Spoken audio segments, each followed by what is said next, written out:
부모를 공경하는 가정이라는 제목으로 말씀이 오늘 함께 나누겠습니다. 세종대왕 때 있었던 사람입니다. 권효라고 하는 사람이 있었는데 이 사람의 시가 있습니다.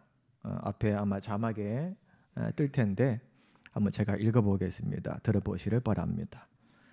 어화 우리 형제 자매 이내 말씀 들어보소.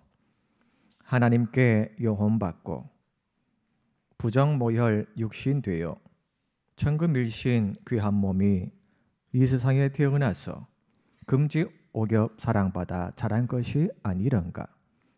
교육받고 수양받아 이심양면 하는 것과 남은 여치 결혼하여 가정살이 하는 것이며 아름다운 이 세상에 한평생을 누리는 것, 부모님의 크신 공덕 아니고야 있을 손가.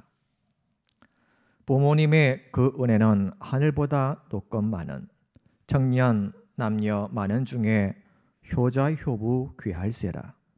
시집가는 새학시는 시부모를 싫어하고 장가드는 아들에는 살림나기 일심이라. 강아지가 아프면은 가축병원 찾아가도 늙은 부모 병들면은 예사롭게 생각하네. 10 자식을 기른 부모 하나같이 길렀건만 10 자식이 한 부모는 의하여 못 섬기나. 그대 몸이 귀하거든 부모 은공 생각하고 서방님이 사랑거든 시부모를 중히하소. 죽은 후에 후회 말고 살아생전 효도하여 하나님께 복을 받고 부모님께 낙이 되세. 안 먹어도 상관없는 술 담배는 빨아먹고 한자리에 앉으면은 수많은 돈 쓰면서도 부모 위에 쓰는 돈은 옴니암니 따져보니 늙은 부모 기쁘시게 무슨 대접할 수 있나.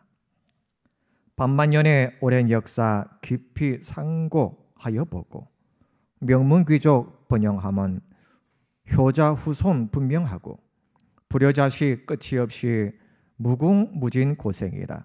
사랑하는 형제자매 지성으로 효도하세. 여러분 어떻습니까? 몇 번을 읽어봐도 이 시가 마음에 와닿는 시가 아닐 수가 없습니다. 내 부모를 공경하라. 이것은 하나님께서 우리에게 주신 대인 계명 중에 첫 계명입니다. 여러분 아시는 대로 하나님은 모든 인간에게 10가지의 계명을 주셨는데 첫 번째부터 네 번째까지는 대신 계명이라 해서 하나님과의 관계에 우리가 지켜야 될 계명이고, 또 5번째부터 10번째까지는 대인 계명이라 해서 인간 관계에서 우리가 꼭 지켜야 할 계명이 나옵니다. 그 중에 첫 번째가 바로 내 부모를 공경하라 입니다. 왜 첫 번째이겠습니까? 그만큼 하나님께서는 이 계명을 큰 계명으로, 중요한 계명으로 삼으신다는 것입니다. 반대로 말해서 우리가 부모를 공경하지 않고 살면, 부모를 무시하고 업신여기면서 우리가 불의하고 살면 이것은 가장 하나님 앞에서의 큰 죄라고 볼 수가 있는 것입니다. 6번째 계명은 살인하지 말라입니다. 그보다 앞서 하나님께서 말씀하여 주신 것이 내 부모를 공경하라입니다. 어찌 보면 하나님은 이 살인죄보다 더 크게 여기시는 것이 불효죄인 것입니다. 이 5번째 첫 계명인 내 부모를 공경하라, 이 말씀은 다른 대인 계명에는 없는 축복의 말씀이 함께 실려 있습니다. 오늘 10계명에도 말씀하고 있죠. 내 부모를 공경하라, 그리하면 내 생명이 길리라 라고 말합니다. 장수할 것을 말씀하고 있습니다. 땅에서 잘 되고 네가 오래 사는 길은 바로 부모를 공경하는 길에 있다라고 말씀하셨습니다. 다른 대인 계명에는 이 축복의 말씀이 없어요. 그런데 부모를 공경하라 이 하나님의 말씀에는 하나님이 그 축복을 약속해 주셨다는 것입니다. 내 부모를 공경하라 이것은 기독교 윤리의 기초가 되는 것입니다. 사회 윤리, 도덕의 기초가 되는 계명이 바로 내 부모를 공경하라입니다. 여러분 생각을 해보세요. 만약에 가정마다 부모를 공경하는 이것이 없다 생각해 보세요. 막 잘한다 생각해 보세요. 우리 아이들이 이렇게 앞에 나와서 찬양을 했지만 우리 다음 세대들이 다 부모를 공경할 줄 모르고 산다면 이 사회가 어떻게 되겠습니까? 부모를 가정에서 공경할 줄 모르는 이 자녀들은 나중에 커서 사회로 나아가고 직장에 공동체에 가고 어쨌든 이 세상에서 살아갈 때에 자기 위에 있는 권위를 공경하고 존중할 줄 모르게 됩니다. 그러니 그 공동체들이, 그 사회가 얼마나 어지럽겠습니까?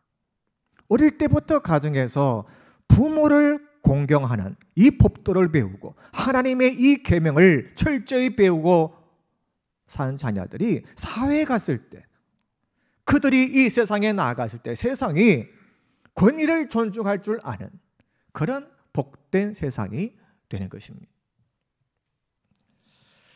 여러분, 하나님은 첫 번째로 내 부모를 공경하라 이 계명을 주셨다고 했는데, 그렇다면 왜 하나님은 첫 번째로 내 부모를 공경하라는 이 말씀을 주셨을까요? 그 이유가 무엇이겠습니까? 이유는 다른 것 아니에요. 하나님께서 부모에게 부모의 권위를 주셨기 때문에 자녀들은 그 하나님의 권위 앞에 부모를 공경하고 살아야 되는 것입니다. 여러분, 부모라고 하는 것은 권위예요. 우리는 그 하나님께서 세우신 권위 앞에 순종할 줄 알아야 되는 것입니다. 내 부모를 공경하라. 이것은 어떤 인간의 제도, 사회 제도가 아닙니다. 하나님께서 말씀하신, 하나님께서 세워주신 법도인 것입니다.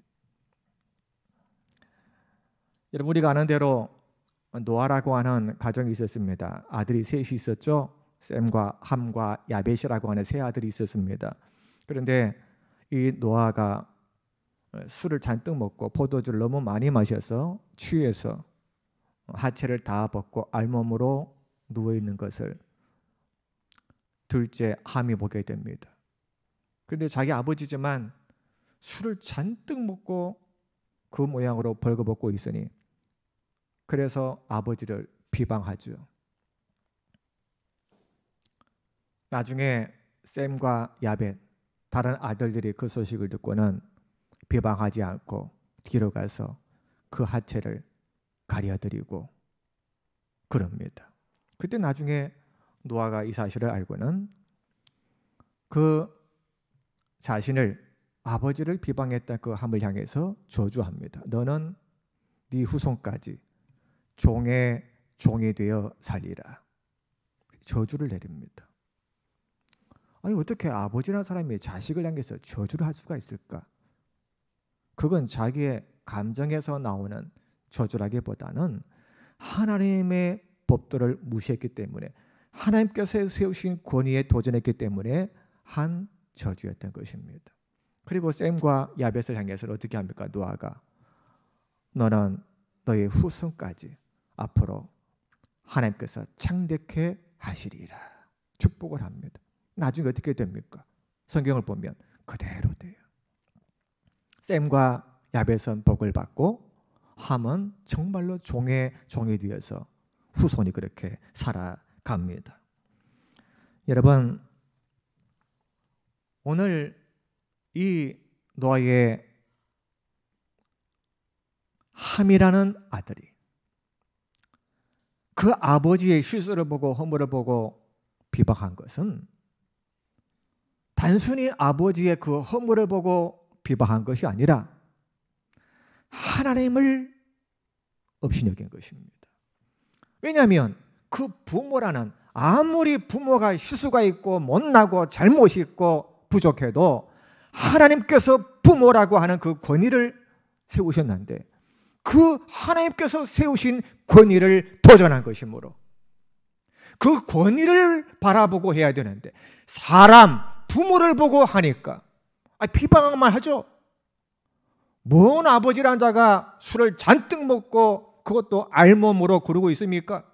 비방할 만해요. 그런데 하나님은 아니다 하십니다.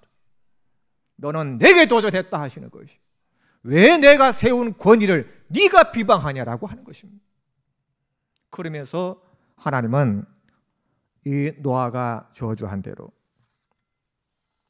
이 함의 후손들까지 종의 종이 되게 하시는 것입니다. 그래서 우리는 부모가 노아가 될 수 있어요. 형편없이 볼 수가 있어요. 왜 우리 아버지는 저렇게 부족할까? 왜 우리 엄마는 저럴까? 그러지 마세요. 그런 마음이 들 수 있지만 여러분, 비방하지 마세요. 부족해도 하나님께서 여러분의 아버지로 하나님께서 세우신 거예요. 여러분의 어머니로 하나님께서 세우신 거예요. 그러니까 부모의 그러한 허물을 보지 말고 무엇을 보라? 하나님께서 부모라고 세우신 그 권위를 보라는 것입니다. 여러분, 우리가 부모님의 그 권위를 바라보면 우리가 부모를 항상 공경하며 살 수 있게 되는 것입니다. 우리가 그러면 부모를 어떻게 공경해야 될까요? 공경하는 그런 방법이 있습니다. 우리가 어릴 때는, 첫 번째로 어릴 때는 순종을 배워서 부모를 공경할 줄 알아야 됩니다. 에베소서 6장 1절 말씀, 자녀들아 너희 부모를 주 안에서 순종하라, 이것이 옳으니라 말씀하셨습니다. 자, 어릴 때는 순종을 가르쳐야 돼. 부모들은 그 책임이 있는 거예요. 자녀들에게 계속 순종을 가르치요.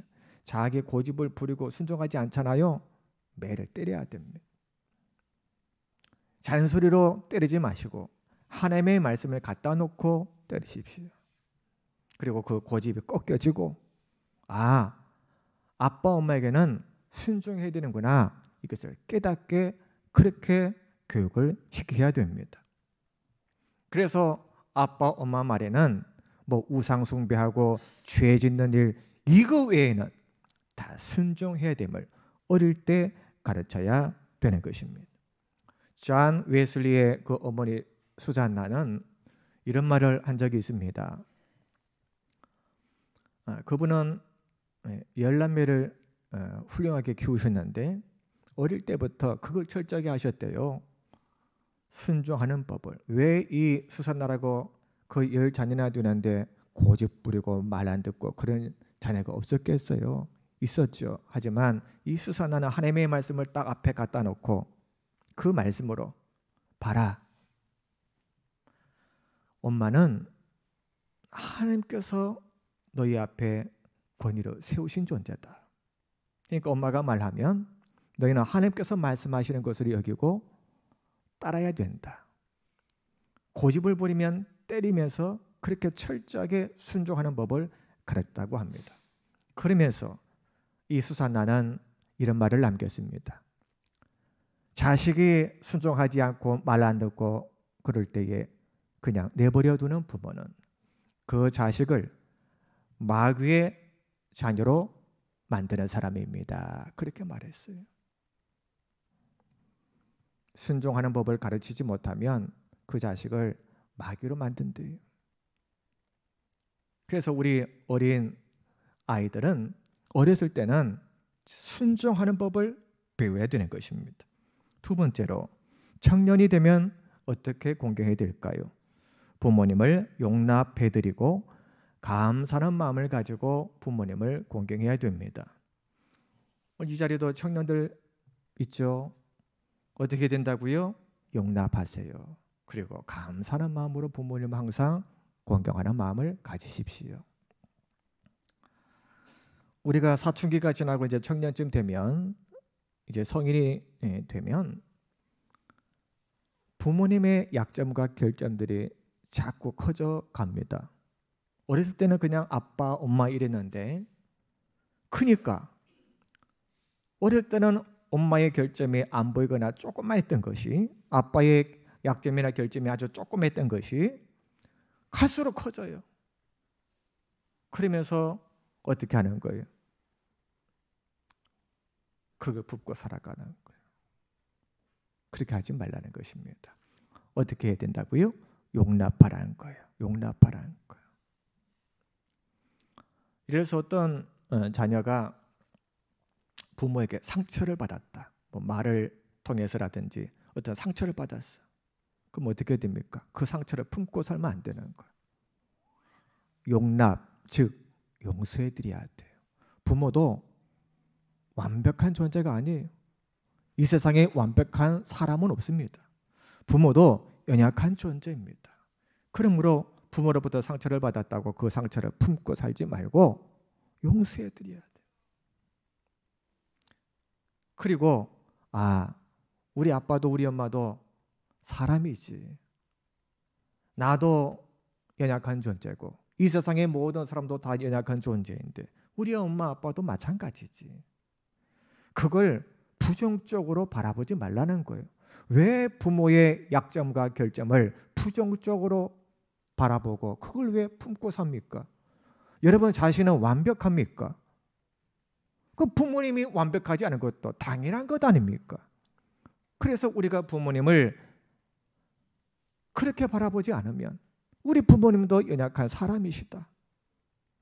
그래서 그런 것이 있을 때는 말씀대로 용납해드리고 용서해드리고 부모님을 위해서 한결같은 마음으로 경영할 때에 그걸 하나님이 기뻐하신다는 것입니다.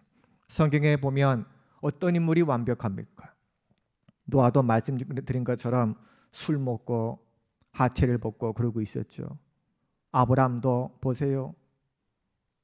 아브람도 자기 아내를 누이라 속이고 거짓말을 하고 또 여종 하갈을 자기 마음대로 취해서 이스마엘을 낳고, 이 연약한 모습들이 많이 나옵니다. 다윗이라고 안 그랬습니까? 하나님의 마음에 합했다라고 일컬음을 받았던 다윗도 한 여인을 음욕 때문에 취하고 그 남편을 전장에 나가게 해서 죽게 만드는 이런 존재가 바로 사람 아닙니까? 여러분, 그래서 우리는 부모님을 경히 여기지 말고 항상 공경하는 마음을 가지고 용납해드리고 감사하는 마음을 가지고 살아야 되는 것입니다. 잠언서 23장 22절 말씀에 너 낳은 아비에게 청종하고 내 늙은 어미를 경히 여기지 말라 했습니다. 부모님을 가볍게 여기지 마십시오. 그 약점이 있다고 해서 결점이 있다고 해서 용납해야지. 여러분, 가볍게 여기지 마십시오. 무시하지 마십시오. 때로는 부모님이 못 배우셔서 불합리한 그런 말씀을 하실 때에도 여러분 반박하지 마십시오. 거스르지 않는 방법으로 그 부모님의 말씀에 동의하지 않는 법을 배우십시오. 막 부모님에게 대들고 불합리하다 해서 말도 안 되는 소리를 한다 해서 부모님에게 거역하지 말고 얼마든지 부모님의 그 마음을 상하게 하지 않으면서 그 부모님의 말씀에 동의하지 않는 그런 것을 이렇게 할 수가 있는 것입니다. 이렇게 부모님이 존경할 수 없고 감사할 수 없는 것 같이 보일지라도 그런 부모님을 하나님의 말씀을 따라 공경하고 감사할 수 있더라면, 용납해 드릴 수 있더라면 이 사람을 하나님이 어떻게 복을 주시지 않겠습니까?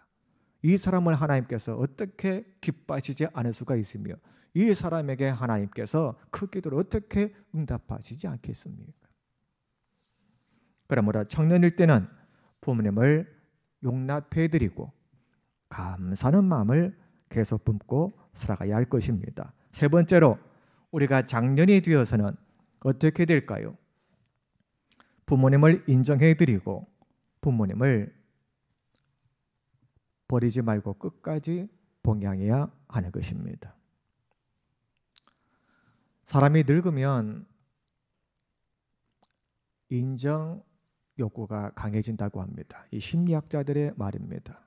그런데 그 인정 욕구가 채워지는 데 있어서 가장 크게 이 영적 욕구를 채움받고 싶어하는 대상이 누구냐면 자식들이라 그래요. 자식들에게서 인정받고 싶은 마음이 부모들에게 나이가 들어갈수록 강해진다는 것입니다. 그래서 우리는 부모님에게 인정해 드려야 돼요. 그리고 그 부모님을 버리지 말고 부모님을 끝까지 돌아가실 때까지 잘 봉양해 드려야 됩니다. 요즘 뭐 부모님들도 자식들에게 배 안 깨진다 해서 뭐 요양병원에 들어가시고 요양병원에 들어간다고 해서 잘 돌보지도 않고 그냥 돈만 지급하면 다 되는 줄 알고 그렇게 살아가는 자식들도 참 많지요. 예전에 우리나라에 고려장이라고 있었습니다. 보통 알기로는 고려 시대 때 부모님을 늙은 부모님을 저 산으로 끌고 가서 버리거나 아니면 구덩이를 파가지고 아직 살아 계신데 그 부모님을 생으로 묻어가지고 장사 지낸 것을 고려장이라고 알고 있는데 사실은 이 이야기는 고려 시대 때 일어난 우리나라에서 일어난 그게 아닙니다. 일본인이 일제가 우리나라에 침략했을 때 일제시대 때 일본인이 우리나라의 아름다운 정통을 파괴시키기 위해서 다른 나라의 이러한 이야기를 마치 우리나라 조상들이 행했던 것처럼 만들어낸 이야기가 바로 고려장이라고 합니다. 우리나라는 효의 나라예요. 뭐 부모를 버리고 그랬던 나라가 아닙니다. 그런데 지금은 그렇지 않아요. 부모님을 버려요. 물론 부모들이 아주 잘못된 부모들이 자식들을 버리는 그러한 시대이기도 합니다만 자식들이 부모를 버리는 잘 봉양하지 않는 그러한 시대가 되고 말았습니다. 디모데전서 5장 8절 말씀에 누구든지 자기 친족 특히 가족을 돌아보지 아니하면 믿음을 배반한 자요 불신자보다 더 악한 자니라 라는 말씀이 있습니다. 우리가 신앙인으로서 예수를 믿는 사람으로서 부모를 잘 봉양하지 않으면 돌보지 않으면 믿음을 배반한 자이고 불신자보다 더 악한 자다 말씀하는 거예요. 또 디모데전서 5장 4절에 이런 말씀이 나옵니다. 만일 어떤 과부에게 자녀나 손자들이 있거든 저희를 먼저 자기 집에서 효를 행하여 부모에게 보답하기를 배우게 하라. 이것이 하나님 앞에 받으실 만한 것이니라. 자, 부모에게 보답하기를 배우게 하라. 부모님이 이제 연세가 들어가시고 여러분이 장년이 되셨으면 이제는 거꾸로 우리가 어렸을 때는 부모님이 먹여주시고 기저귀 갈아주시고 돌봐주시고 아프면 병원에 데려가시고 그렇게 키우셨잖아요. 이제는 거꾸로 내가 장년이 되고 부모님이 연세가 많으시면 내가 보답해야 됩니다. 이것이 하나님이 받으실 만한 기뻐하시는 일이라고 말합니다. 아이 부모님은 내가 어렸을 때 먹여주시고 교육시켜주시고 기저귀 갈아주시고 그랬는데 부모님이 연세했다고 똥기저귀 갈아주는 게 싫고 부모님 입에 먹을거리를 넣어드리는 것이 싫고 이건 아니란 것이죠. 그래서 우리가 장년이 되면 부모님을 먼저 인정해드리고 버리지 말고 부모님을 끝까지 잘 봉양해드리는 것이 바로 자식들의 당연한 도리인 것입니다. 그리고 무엇보다 부모님의 영혼을 구원시켜 드리는 것이 자녀에게 가장 큰 행해야 될 효도인 것입니다. 여러분 돈으로 이렇게 해드리고 자주 찾아뵙고 다 효도죠. 그런데 여러분 영혼 구원이 가장 큰 효도인 것입니다. 부모님이 꼭 예수 믿고 천국 가도록 아직도 부모님이 이 구원 속에 들어오지 못하셨더라면 꼭 구원의 확신을 가진 천국 백성이 되시도록 더욱더 기도하시고 더욱더 복음을 전하시고 꼭 이 복음을 가지고 천국 갈 수 있는 부모님을 만드시기를 주 이름으로 축원을 드립니다. 어떤 분이요? 자기 어머니가 예수를 안 믿어요. 아무리 말해도 안 믿어요. 옛날 분이라서 안 들어가는 거예요. 그래서 이제 자리에 누우시고 딱 볼 때 우리 어머님이 이제 사셔봐야 한 달 살겠나 2달 살겠나. 그런데도 엄마 예수님 믿으세요. 그래 형식적으로만 말하고 안 믿는 거예요. 그래서 이분이 마지막이라 생각하고 금식 기도를 시작했답니다. 엄마, 내가 엄마를 위해서 예수님을 영접케 해달라고 내가 금식 시작할 거야. 어머니가 그냥 그러더리. 그런데 진짜로 물만 먹고 금식을 시작한 거예요. 마음속에 다짐하기를 내가 어머님이 내 엄마가 천국 갈 수 있다라면 한 번도 해본 적이 없지만 내가 40일까지 내가 해보겠다. 하다가 쓰러지는 한 일이 있어도 내가 한번 끝까지 가보겠다. 그런 마음으로 시작을 했답니다. 그런데 한 일주일 넘어가니까 이 고통도 아주 심하지만 이게 막 나타나는 거예요. 안색도 안 좋고 막 체중도 빠져가고. 여러분 일주일 해보셨어요? 쉬운 게 아니에요. 쉬운 게 아니에요. 아이고 뭐 일주일 쉽게 생각하지 마세요. 그랬더니 일주일 넘어가면서 막 어질어질하고 딱 표가 나잖아요. 그러니까 이 엄마가 놀래가지고 저러다가 딸 잡겠다 싶어가지고 내가 예수 믿을게. 그래 이게 아니라 내가 예수 믿을게. 네가 죽겠다. 그래가지고 이 딸이 목사님을 모셔다가 이 복음을 제대로 전하게 하시고 아멘하게 하시고 세례받게 하시고 구원했다는 것 아닙니까? 할렐루야. 이런 마음, 내 부모가 구원받았으면 좋겠다. 이 마음이 있어야, 꼭 구원받게 해야겠다. 이 마음이 있어야 된다. 이게 가장 큰 효도라는 것입니다.